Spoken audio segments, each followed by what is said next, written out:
are screen recording now. So let me just move this down. The screen isn't, the box isn't disappearing. So this is Adobe InDesign. This is what I have so far. So I created these staff lines just using this line tool here and made sure that they were all aligned using the ruler on the left hand side. This treble I found off of Google Images, the Del Senyo, the same thing.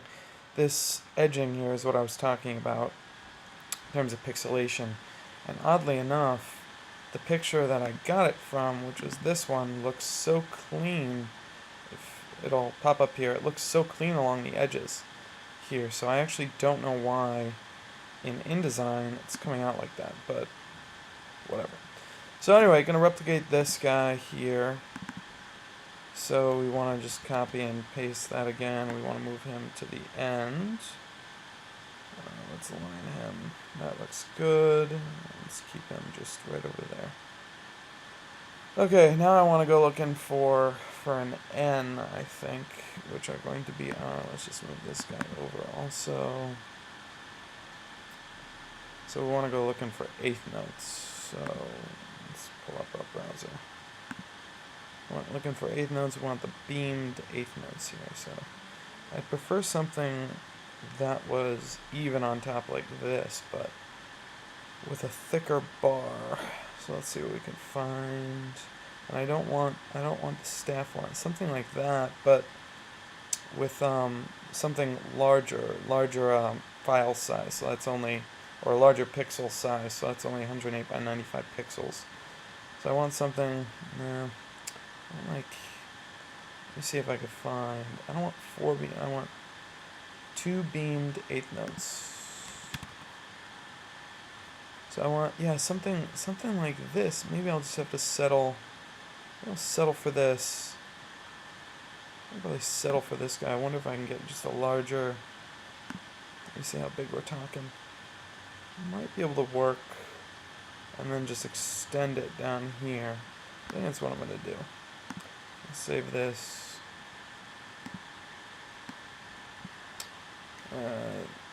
2 beam eighths. And we'll stick that on the desktop.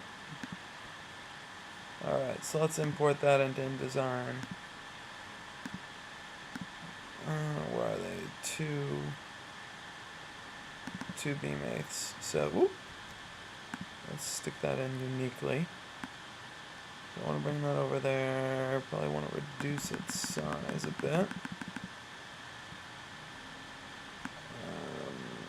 I also want to. It still looks a bit pixelated. Let's pull it up a little. Come on, let me select the image here. Got to go to my selection tool. Let's pull that guy up a bit. That looks good. Let's pull him down a hair. I gotta make the space a bit larger here. Gotta allow. So InDesign has this weird feature where it requires you to place the background down, and then so this box here is like the peephole through which the image can be seen. So for instance, if I move the image like out of that, see the orange box compared to the blue, it'll cut it off. So you got to make sure that that box is larger than the image, assuming you don't want to cut off the image intentionally. So anyway, let's just move that guy up like that. I'll probably have to shrink the size of this. But anyway, let's create a slightly larger rectangular box here. And you know what? We could probably even. No, I don't want to do that. I want to do a line. Let's do a rectangle. We can probably even straighten it out a hair. So I'll just do it up here. That looks good. Okay, so what we'll do is we'll select it. Oop. I want to select it with our tool here. But not that one. Ugh, come on. There we go. Okay, so now we want to do a color fill. So I can usually, sometimes it's over here. I might just be able to do the eyedropper tool. So I want to get rid of this first of all. I want to click this color, so I can click any color if there were like a blue or green or like some other color that I want to use here and replicate it. I can just click there and that'll pick up. There we go. I don't even have to dip it. So the eyedropper tool, just like if I had a pink over here that I wanted to paste into here, I could just do it like that with the eyedropper tool. So pretty cool feature. Let's see how that looks. I mean, it looks good. It has that kind of bar around it, and it will for the time being, but it looks good right now. I could probably clean up that edge a little. I probably want to make it a hair wider. So let's see if we can make it just a bit wider, and then shift it over. How does that look? Maybe a little, maybe 1 pixel too wide. Okay, so that's probably, no, gotta make it a little wider. That's probably it. No, it still looks a hair off on the left side. Well, that's okay for now. That'll work for now. So then let's see. I could probably actually shift this guy over a bit too, because I'll only have the notes, going down here. That'll be the E, and then I'll have just the marcato symbol. So I want to make enough space between that and the O. So let's or that and the coda. So I want to make enough space. I want to leave enough space here. Oop! I cut this guy off. So I gotta shift its. Oop! I gotta shift its peephole over. So let's select its peephole. Just want to move the box over. Oh, now I gotta move this guy. I gotta move it over. Perfect. Alright, so now I want to go looking for a coda, which is going to be the O. So music, coda. There we go. Let's search for an image. This will be an easy one to find. Probably with pretty good quality also. So this one looks like it's Wikipedia, which means I could probably mess with its pixelation a bit. So let's view the image. And there's usually a way in Wikipedia, actually, if I go to the page, if I don't like the size of it, I can usually just mess with its pixelation a little. So let's see. It looks like, oh, there's a 3 kilobyte file. But there's usually a way, if I click on this maybe? No, that's the thumbnail. It's still so small. Let's see, there's usually a way to, maybe if I take this out of, ugh, yuck, so small still. Let me see what this file size is.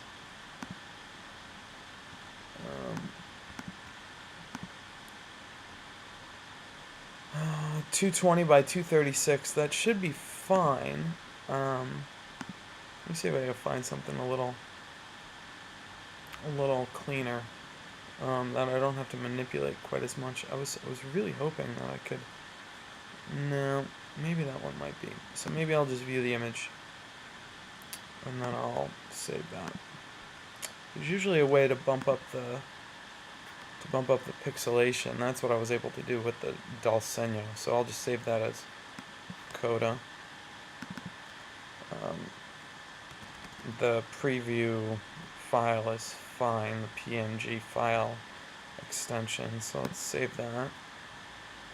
And then we'll place it. So I'll probably have to shift this one even a little farther. So let's place that guy. What was that? Coda, right? Oop. Let's place it here. Alright, so I can shrink that. Let's shrink the percentage down. And we'll probably have to make it a little narrower, just to fit in that space. So let's move it over. Cool. This is actually an updated version of. I hope people understand what we're trying to do here. As far as, so let's make that. Oop, I want to make it narrower. Oh, let's bring down the width a hair. No, that's just making it.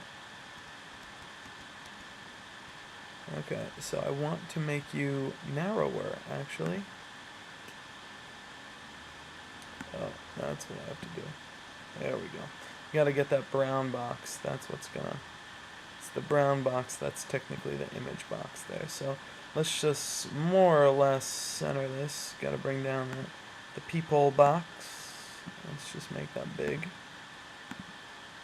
Cool. Not rocket science here by any means. But it should look cool when it's done. So let's bring that down. I guess we can probably bring this whole guy down too.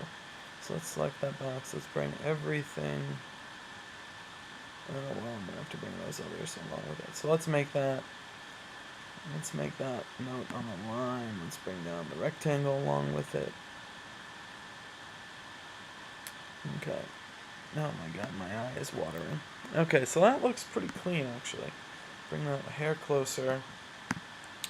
So now, I mean, it looks kind of weird. Let's condense some of this stuff a hair. So we'll bring this all closer.